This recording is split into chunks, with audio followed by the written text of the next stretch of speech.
Hi everyone! So basically, paglabas niyo po sa train, syempre pupunta pa kayo doon sa may parang gate. So ganito po yan guys. Pagdating nyo doon mismo sa gate, mag-tap ka ng card mo or ticket mo para makalabas ka, di ba? So dito ka sa may green para makalabas ka, itap mo lang yung ticket mo dito. Ganyan. Ganyan. Makalabas ka na. So, pag makalabas ka na, ang hahanapin mo lang is yung Starbucks. Yun, dito po. Hanapin mo yung Starbucks, diba? Kita mo yung Starbucks agad paglabas mo. Depende yan kung saan kang score. Pero or saan kang platform lalabas. Kung sa platform ka na, let's say, platform 1 to 5 or 1 to 6, makikita mo agad itong Starbucks paglabas mo. Paglabas nyo po at nakita nyo na yung Starbucks, dito naman po kayo dadaan sa may automatic na door, glass door. Yan. At pumunta kayo sa right side. So makikita nyo itong building na ganito. Diretso lang po kayo guys. So pag diretso nyo, lakad lang kayo siguro mga less than 5 minutes. Again, I would like to remind everyone na ang tawag po sa lugar kung saan po tayo magtitipon-tipon doon sa event na ang tema niya ICC send PRRD back home to the Philippines ay Lan Van Regan. Hindi po siya Duterte Street, hindi po siya Duterte Park, hindi po siya Duterte Forest, hindi po siya Malieville, kundi po Lan Van Regan, kung saan nandoon din po yung tinatawag nating Duterte Exhibit. So maglakad ka lang ng maglakad, mga less than 5 minutes to the left, makikita nyo na agad na nandoon yung exhibit. So tingin-tingin ka muna kung meron bang paparating na tram or bicycle. Kung wala, edi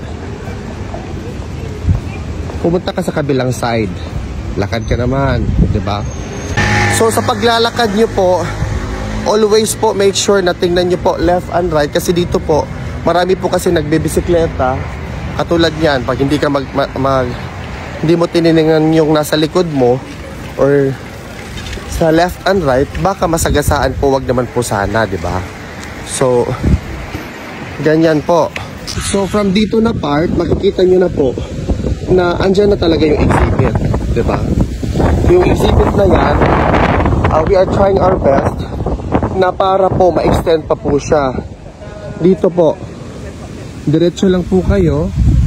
So nandyan na po yung exhibit. Tingnan nyo po yung mga kababayan, ay yung mga foreigners. Tinitingnan nila yung ano pong nasa exhibit.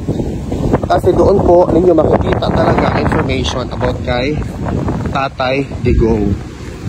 So dito po yung location kung saan tayo magtitipon-tipon sa 31. So sana po magkita-kita tayo doon at sana po dumating kayo. It's from 9 till 12 po. Dito po natin ilalagay yung tinatawag na location. See you soon. Laban lang po. Hello everyone, we're here in Lan Van Regan. So this is how it looks like. That is Central Station. Harap na station. That is the Den Haag Central Station. If you are coming here sa Saturday, yan ang Central Station po. So you can actually see it from there. You walk from there, you would see the Lan Van Regan Duterte Art Exhibit. So that's the Central Station. We are actually across Rabobank. There is Rabobank. So across Rabobank is the art exhibit, and we will be having our event here on Saturday.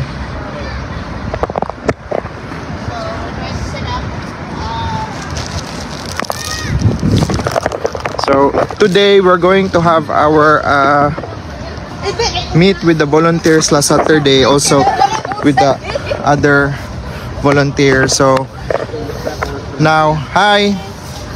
Sorry, I'm live. Oh, sorry. Patricia. Hi, Patricia. Ik ben Aldo. Hi. So this is how you go here, ha? So that's the Central Station. At the back of Central Station is the Lanvan, Reagan, and Gorbachev.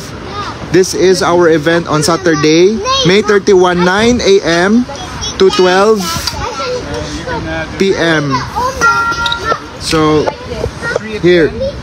So but if you're coming from Malieveld area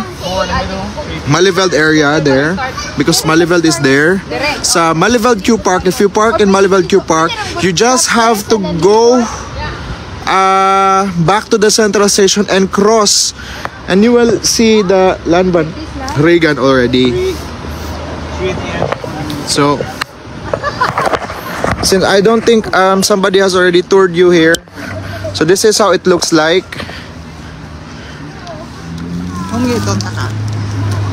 Nauhaw ko. Di may kape ko to. Karon lang eh. Planta ka. Karon gid mo ba magawa istorya ko diri pa. Plangka do ka. Planta ka kape? Oo dayon. Tubig lang akon. Tapos maglain isip niya ate. So here we are really in the center of The Hague.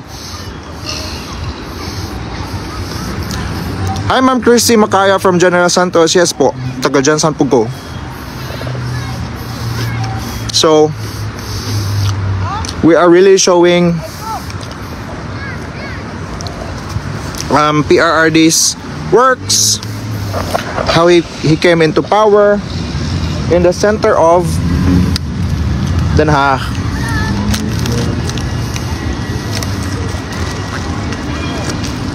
So this is a very powerful message actually.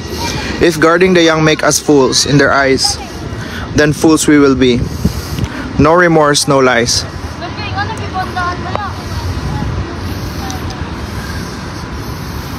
Hi, Aldo.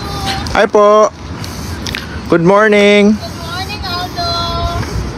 Nagpunta ako doon, Aldo. Walang tao. Sa street, ma'am? Oh. From where ka, ma'am, gani? Belgium. Belgium. Ja, ik kom uit Antwerpen. Ah. Ja, ik woon in Antwerpen 2 jaar. Oh, King. Shout out. Ah, shout out sa mga Galugait. Sige, so na-picture sila, ma'am. Picture ko sa imo. So we have our here. It is really in the center of The Hague. Like really, you can see people walking here, biking. So it will spark curiosity, and you know when curiosity is where education starts.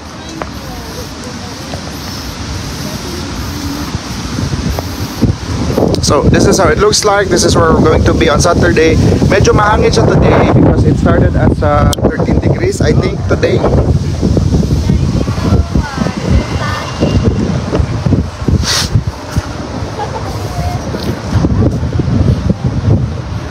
So yeah, I think this is like the business center area of Den Haag. And hi po, ma'am. Until what time man eh? Mag-start ng 1 o'clock darating. Oh, 1. Oh. Until hantod ma'am. Because until 6 man siya. We have a permit man here to demonstrate. So, kabalo lang ko. Ito na post. Dala, at mga soft. Sige, magbalik ko niya. Sige, ma'am. Tungan na lang ako. Saturday diri gyapon ta, ma'am. Yes, May 31. May 31, yes, here. Oh, ay, pagmamam dyan. Sir? Mamsa. Oh, pwede. Mamsa. Oo, oo. Darrell, there's food. Ay, naku, pwede. There's food there. Oh, tekelche. So, Hello mga kababayan, nandito na po kami ngayon. Kaya magpunta na kayo dito kasi talagang grabe. Ay, ilo langga. Diri ka na lang dalaan na lang ang pagkaon mo. Diri ka may permit kita until 6. Diri sa dumangan sa station. Oo. nag-live ko. Okay ra? Lagi. So, I will just switch the camera to the art installation. So we're really here in the heart of The Hague. Again, I would like to tell everyone that that's the central station. If you are coming from Flixbus and sa train and sa metro, even you're from Schiphol Airport, you will have to stand into the Den Haag Central Station. You have to walk. It's just behind it. And here is the area for Saturday. Anyway, mag-live pa ba? I have to still live or mag-out na? Hallo. Nee, ik geef hin weer, sorry, ja.